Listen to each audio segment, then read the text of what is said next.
छत्रपती संभाजी महाराजांच्या पुतळा लोकार्पणाला वेळेत न पोहोचल्यानं खासदार संजय राऊतांवर समितीची नाराजी. राऊत येण्याआधीच समितीकडून गेटला टाळं.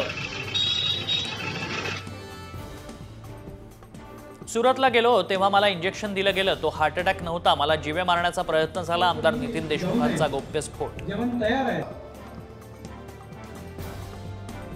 जो लोकांसाठी काम करतो त्याला आत्मविश्वास असतो, त्यामुळे घालमेल व्हायचा माझा विषयच नाही. दत्तात्रय भरणेंनी व्यक्त केला विश्वास. शेवगाव पाथर्डी विधानसभा मतदारसंघातून भाजप आमदार मोनिका राजळे यांना मोठा धक्का. विधानसभा निवडणुकीच्या तोंडावर मोनिका राजळेंना स्वपक्षातूनच मोठा विरोध. कोल्हापुरातील 6 जागांवर ठाकरे गटाचा दावा. राधानगरी, शिरोळ, शाहूवाडी, कोल्हापूर उत्तर, हातकणंगले, चंदगड लढवण्याची ठाकरे गटाची तयारी. संभाजी महाराजांच्या पुतळा लोकार्पणावरून वाद. खासदार संजय राऊत वेळेवर न पोहोचल्यानं समितीकडून स्मारकाच्या गेटला कुलूप. पुणे गुन्हेगारांची राजधानी, गृहमंत्री करतात काय? पुण्यातील वाढत्या गुन्हेगारीवरून सुळेंचा फडणवीसांवर निशाणा. स्पर्धा परीक्षा देणाऱ्या विद्यार्थ्यांचं पुणे जिल्हाधिकारी कार्यालयाजवळ आंदोलन. फडणवीसांकडून आंदोलनाची तत्काळ दखल.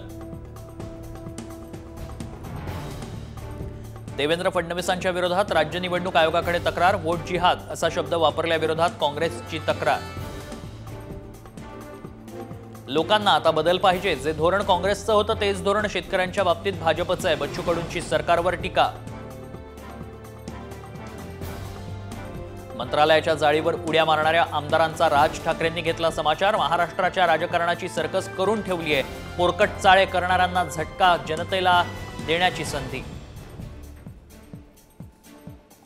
पंतप्रधान नरेंद्र मोदी उद्या महाराष्ट्र दौऱ्यावर. वाशिममध्ये 23,300 कोटी रुपयांच्या कृषी आणि पशुसंवर्धन क्षेत्राशी संबंधित उपक्रमांचा पंतप्रधानांच्या हस्ते शुभारंभ.